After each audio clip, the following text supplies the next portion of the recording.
Assalamualaikum warahmatullahi taala wabarakatuh. Alhamdulillahi wahdahu wassalatu wassalamu ala man la nabiyya ba'dah wa ala alihi wa sahbihi wa mawalah. Ashhadu an la ilaha illallah wa ashhadu anna Muhammadan abduhu wa rasuluh la nabiyya ba'dah. Allahumma sholli ala sayyidina Muhammad wa ala ali sayyidina Muhammad kama sholaita ala sayyidina Ibrahim wa ala ali Ibrahim fil alamin innaka Hamidum Majid, amma ba'd. Para sahabat-sahabat yang dirahmati Allah dimanapun Anda berada, semoga dalam lindungan Allah Subhanahu wa ta'ala, semoga di dalam keberkahan dengan rezekinya, keberkahan dengan umurnya, semoga dalam keadaan sehat walafiat, semoga bila mana dipanggil oleh Allah membawa iman Islam yaitu husnul khatimah, amin ya rabbal alamin. Insyaallah di malam kesempatan ini saya akan membuka yang selalu bertanya tentang masalah ayat-ayat ini, yaitu ayat Surat Al-Baqarah ayat 185 86. Kita baca dulu ayatnya. Bismillahirrahmanirrahim.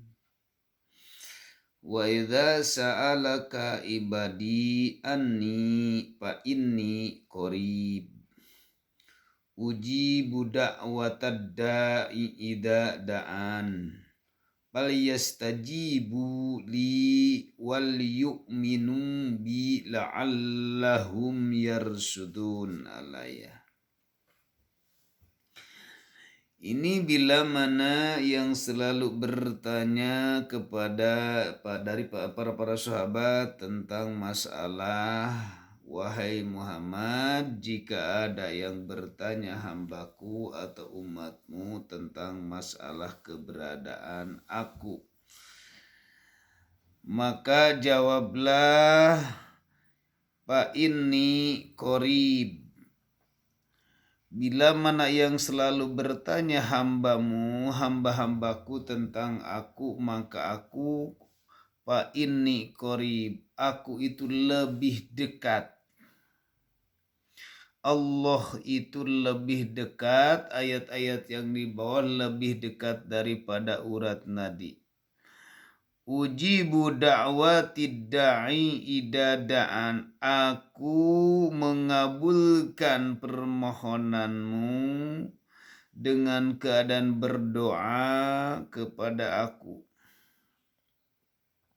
Nah, ini tentang masalah kedekatannya Allah itu, bila mana manusia yang selalu bertanya masalah kedekatan Allah, sedangkan Allah lebih dekat daripada urat nadi. Nah, sedangkan di dalam surat Al-Hadid telah menjelaskan wal awalu wal dohiru wal batin. Allah itu al awal dan wal akhir wad dohiru wal batin, ada di dalam dan ada di luar juga. Nah, disitulah yang dikatakan berarti di dalam ini ada, di luar badan ini juga ada, selalu ada. Kalau yang ada dalam misalkan bukan Allah banyak, ini di luar ada, dalam ada, bukan, karena Allah itu meliputi. Kata meliputi berarti menyatu di dalam tubuh manusia ini tentang masalah kedekatannya. Kalau keadaan menyatu dalam tubuh kita, kalau mengaplikasi la haula wala quwata illa billah, kalau keadaan tidak ada daya dan kekuatan kecuali hanya pertolongan Allah, yang mana kalau yang bertanya Allah itu lebih dekat, itu yang bagaimana? Nah, banyak orang yang selalu bertanya, katanya Allah lebih dekat. Kata Allah lebih dekat daripada urat nadi. Ternyata bingung saya, Allah itu bukan dilihat secara mata basyariah, tapi dirasakan. Dirasakan yang bagaimana? Nah, kita merasakan, misalkan saya nih keadaan enak duduk, enak makan, enak tidur. Apakah manusia itu bisa mengadakan enak? Tidak ada. Nah, itu bisa dirasakan oleh dari ujung rambut sampai ke telapak kaki, akan merasakan mungkin dengan nikmat, mungkin dengan panas, mungkin dengan dingin. Nah, itu kalau ahli torikoh tentang masa tingkatan-tingkatan dikir, di situ akan terbahas dengan apa, terbahasnya dengan dikirnya atau dikir rasa. Nah, kalau bisa dirakasakan secara syariat, adalah tubuh kita yang merasakannya. Kalau secara hakikat lebih jauh lagi, ntar bisa ketahuan di situ. Jadi kembali karena musyahadah kalau sudah nyampe. Nah, kalau untuk sementara orang yang berpikir tentang masalah kedekatan dengan Allah, minimal kita sudah merasakan. Ambil aplikasikan dulu diri kita ini sebagai makhluk. Sifatnya makhluk berarti la haula wala quwata illa billah. Sedangkan kedekatannya itu contohnya kita lewat rasa. Kalau tentang masalah bingung tentang masalah apa itu wujudnya, sedangkan di dalam sifat 20 wujud kidambako, itulah di dalam surat ayat kursi yang telah menjelaskan Allahu la ilaha illa huwal hayyul qayyum. Allahu ari Allah, la ilaha hantayatun ilahwa, kecuali dia itu siapa? Allah atau Al-Hayyu. Kalau nama secara syariat mah memang namanya Allah. Kalau datnya itu adalah Al-Hayyu, adalah hidup. Hidupnya tapi bukan hidup dalam syariat. Hidupnya tapi bukan hidup dalam sifat. Tapi hidupnya adalah dalam hidupnya hakikat. Itulah yang bisa dikatakan yang maha hidup hayat. Nah itu, sekarang kalau kita sudah mengetahui tentang masalah hidup lebih dekat, bisa merasakan, coba kita bisa yang merasakan ini, merasakan yang hidup atau yang mati. Kita koreksi aja, yang hidup atau yang mati. Kita nikmat minum, kita nikmat makan, kita nikmat berbicara, kita nikmat misalkan orang bikin video ini. Kalau yang mati apakah bisa merasakan? Sedangkan kita ini makhluk loh. Makhluk itu tak bisa apa-apa. Nah contohnya semacam apa? Nih semacam tasbih aja. Nih semacam tasbih ini mati nih. Benda mati nih. Nah ini benda mati, apakah ini bisa merasakan? Nah tubuh kita ini kalau tidak hidup, apakah bisa merasakan? Tidak, ternyata berarti apakah itu? Ya Allah itu hayat, itu yang nama hayat itu, yang wujudnya Allah. Berarti kalau yang hayat itu, kalau misalkan yang hidupnya ini kita, Allah tidaknya gak ada. Nah itu tingkatan.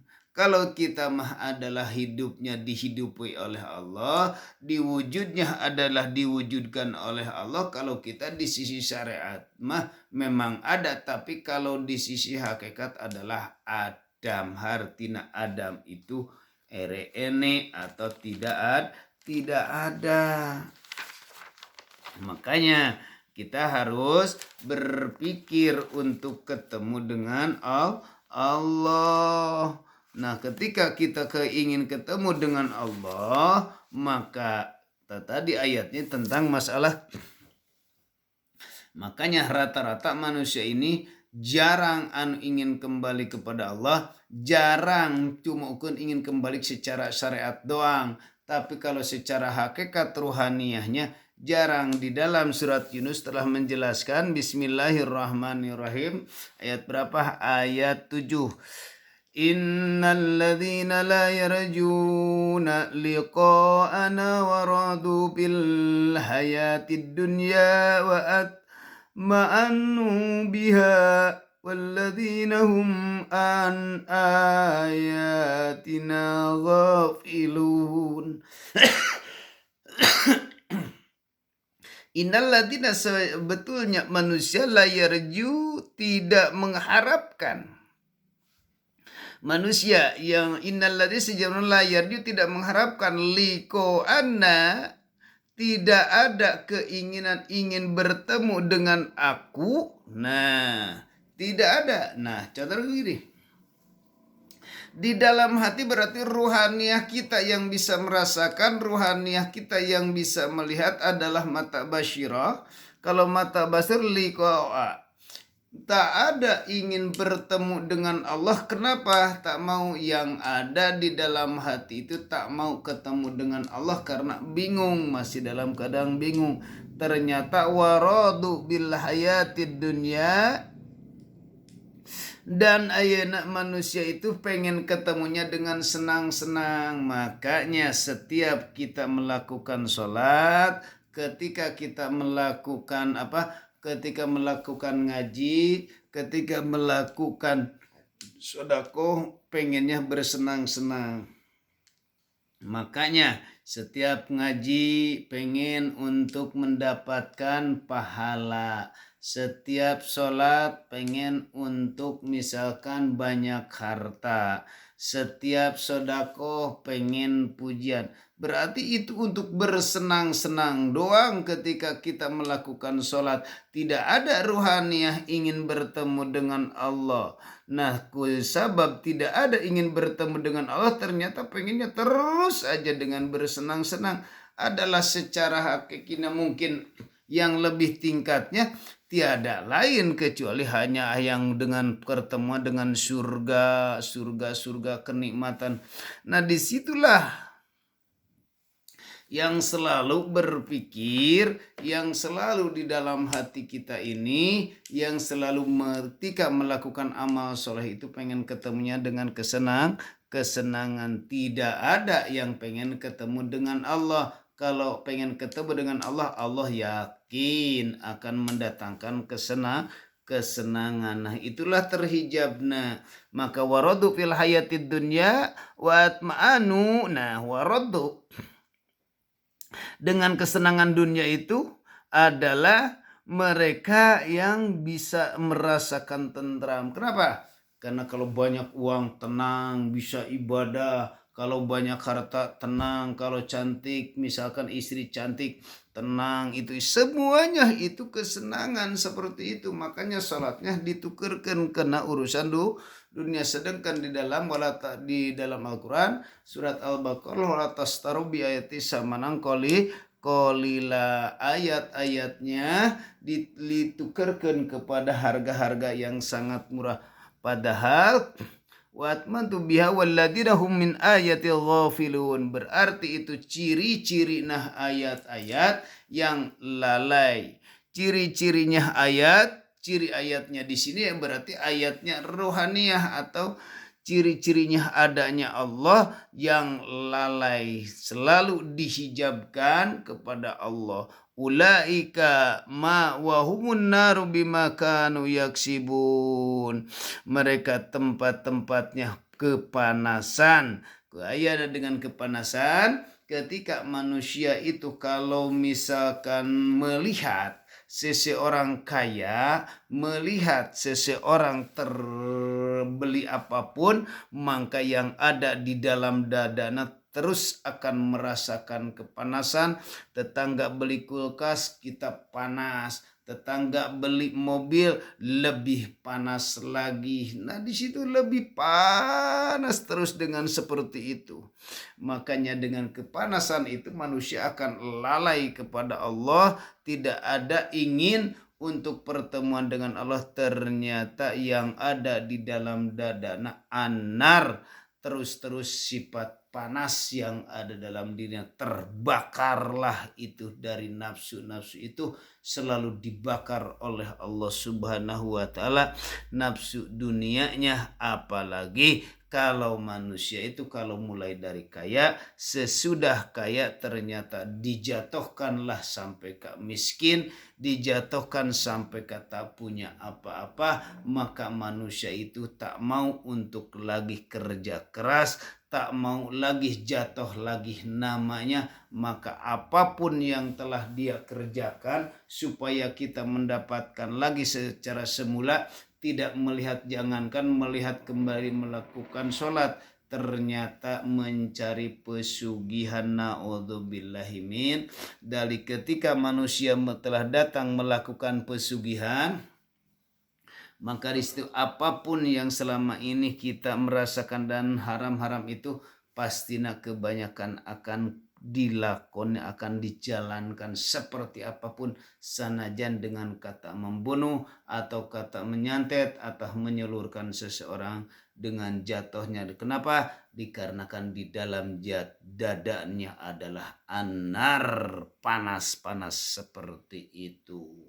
Maka pemirsa yang dirahmati Allah, jangan sampai kita sama-sama manusia biasa, banyaklah berdoa, tingkatkanlah ilmu kita, ketauhidan kita, keyakinan kita kepada Allah. Jangan sampai lalai hati kita menuju ke Gusti Allah. Ketika kita datang melakukan sholat, selalu ingin ketemu dengan Allah, bukan ingin ketemu dengan urusan-urusan dunia. Kalau ketemu dengan urusan dunia yang tadi bahas, pasti akan muncul di dalam dada itu adalah sifat anar itu.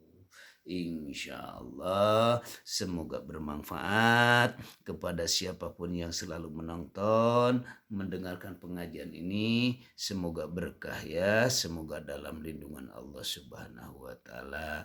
Amin ya rabbal alamin. Assalamualaikum warahmatullahi taala wabarakatuh.